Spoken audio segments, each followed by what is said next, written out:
Hi everyone, and welcome back to this focus today here on student conduct expectations in your anthropology classes.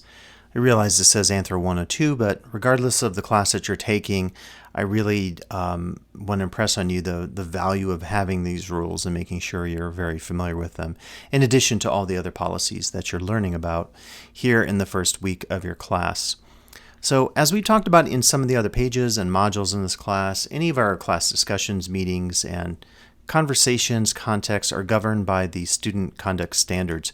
If you ever want to see examples of what this entails, this is directly from our college catalog. It's updated from time to time, but this lays out all the parameters of discipline process, of behavior that's deemed appropriate and inappropriate at the college. Not just specific to classes, but really any context at the college. It applies to everything. So one of the things I think you'll see here is that, when we talk about this stuff, it seems punitive. It seems like we're talking about punishment. And in a sense, we are. But the challenge is if we don't address this, if we leave it unchecked in a class, it really can lead to a toxic environment in that class. And so it's very important here to really talk about this right at the beginning so that we all know what's expected of us in this class. If you allow things to fester, that's when really issues come up. So I would say that 99% of the students out there never have any issues, never have any concerns that I have to raise with them about their conduct in the class. So I think my hope is that people will be professional, but there are a few unprofessional students out there who maybe aren't ready to be in a college level class, and we don't have requirements for entering a community college, and as a result of that, I think we sometimes get people who maybe are not as best prepared as others. So that's why we tried to go over this, and maybe for those students in particular, we do want to talk about the rules and the punishments, because I think the expectation might be that you can do whatever you want in a class. And I'm jumping the gun here a little bit, but in this section here, I talk about what happens in the world of social media and what happens in an academic class. And I think one of the reasons for this challenge is that more and more students who take classes feel like because it's social science and it's fun and it's about people, it's about me, which are all excellent reasons to take a social science class. It's why I got into the social sciences as an undergraduate student. And so it's very important to be passionate and excited about learning more about yourself and others around you. That being said, the way in which we approach the discussion of issues in an anthropology class is quite different from social media. We often talk in linguistics about the idea of register. So you think about the difference between an inside voice and an outside voice when you are at home, or things you talk about with your friends, and the nature of the language, whether you're cursing or not, and the language you use talking to a parent or a religious practitioner or someone who is in a very important position when you're interviewing for a job or working at a job. And in fact, in the service industry, it's a great opportunity to think about how we have to really control the register that we use to talk with our guests, because we realize that they're not going to be comfortable if we talk with them in the manner that maybe we talk with our friends. So the social media world, as well as the service industry world, I think provide opportunities to think about this in a little more depth. So what we'll do in this class is really ask that you conduct yourself in the most professional manner. This means treating other students and the instructor with dignity and respect.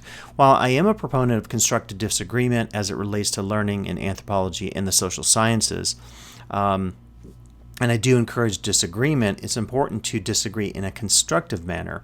And there are some rules about class conduct then that we can talk about that I think cover most of the scenarios in a possible class. So here's the stuff to avoid, and then this is the punishment stuff, which, again, for probably 8 or 9% of the student never becomes an issue, but for some students it does, so we do have to cover it.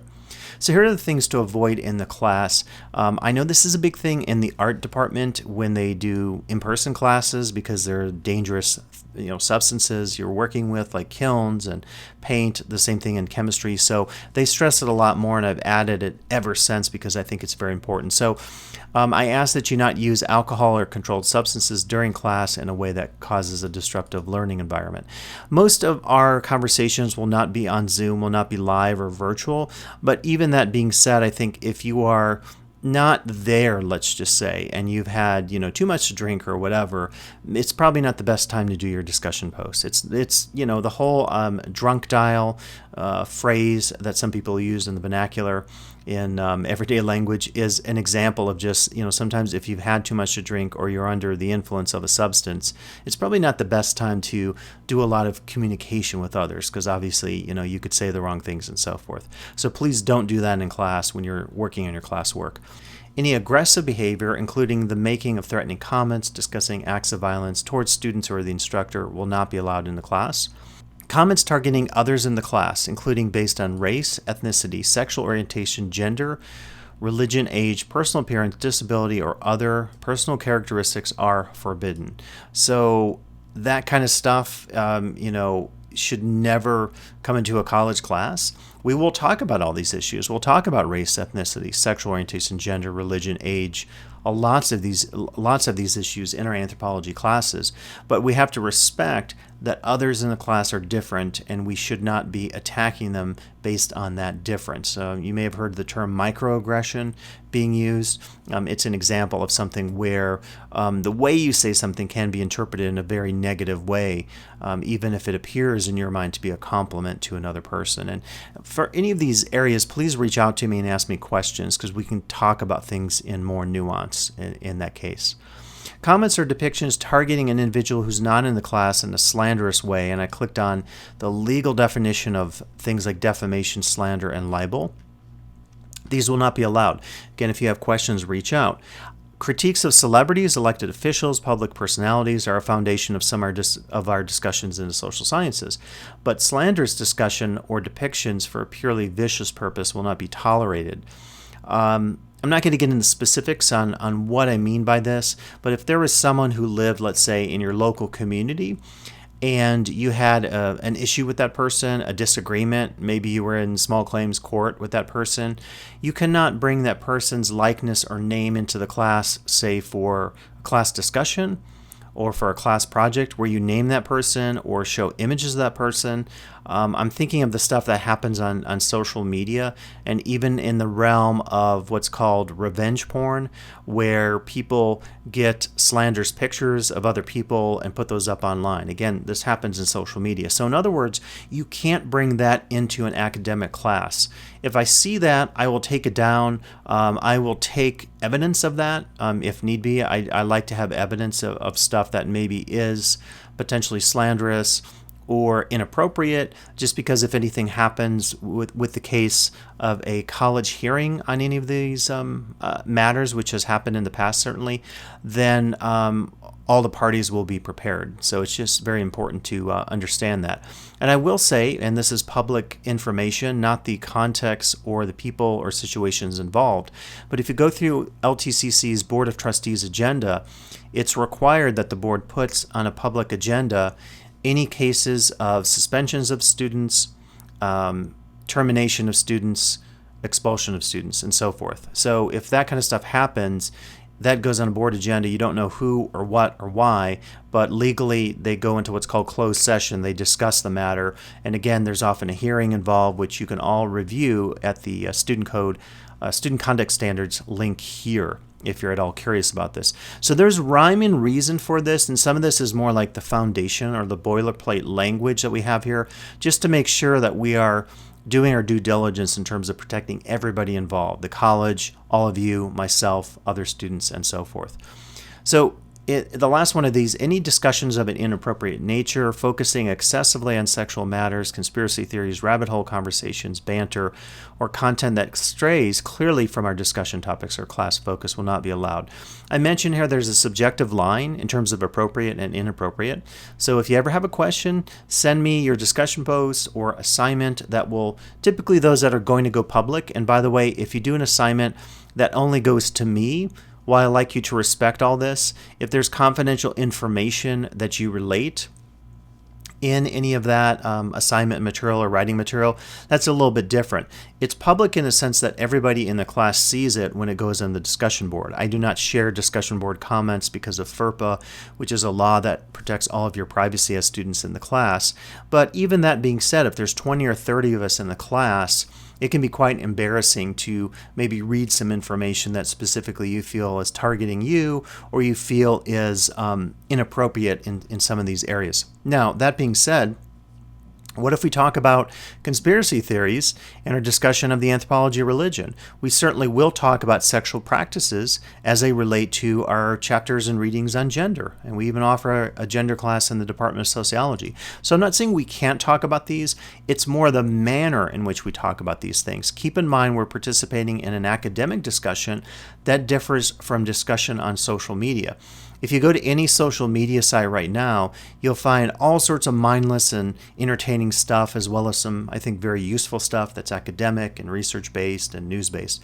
That being said, that's the world of social media, so you probably have to do a bit of an adjustment, press that switch, flip the switch, and you're participating now in an academic class, so don't do the kind of stuff that you do in your favorite social media forum.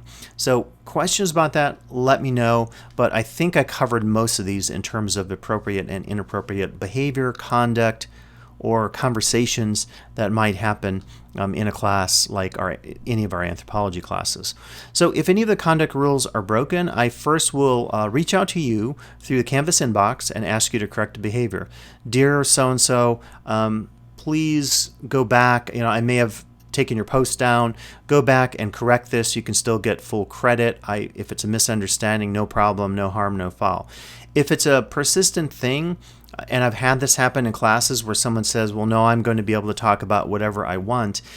Actually, you're not. Again, there is free speech, but free speech does not include, as they often say, shouting fire in a crowded theater. And so in a class like this, if someone says, well, I'm just going to talk like I do in the world of social media, and I'm going to say whatever I want, I will block that person. And once I've blocked that person, they are not participating in class any longer.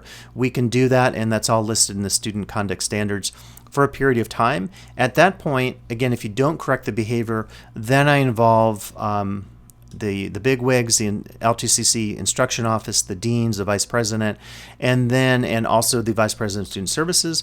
And then that's when they will engage with the student who has broken the rules and who hasn't corrected the rule breaking per my authority in the class as the instructor of the class. And that's the point at which things get very real and serious. So please don't do anything that will get you at the second level, because it is not going to be fun, believe me. If you have any questions or any conversations you want to have about the expectations in this class in terms of student conduct rules, please reach out for clarification. I know I've been very firm about this, but let me just say rather generally, this has become a pretty big issue in the social sciences as of late, and I'm doing my best, along with my other fellow instructors, at nipping this in the bud. So that's why I have to be very stern about this here as we start our conversations in our anthropology class. So thanks for contributing to the positive environment ahead of time. Again, I realize most of you will not fall into the realm of these concerns, but I do need to have this in the class so that we protect everyone in the class, myself included, as well as all of you as students, because a hostile environment is never allowed, whether it's in a workplace or in an academic classroom at a community college. So thanks for listening, and I'll be back with more videos focused on these policies here in your LTCC anthropology classes.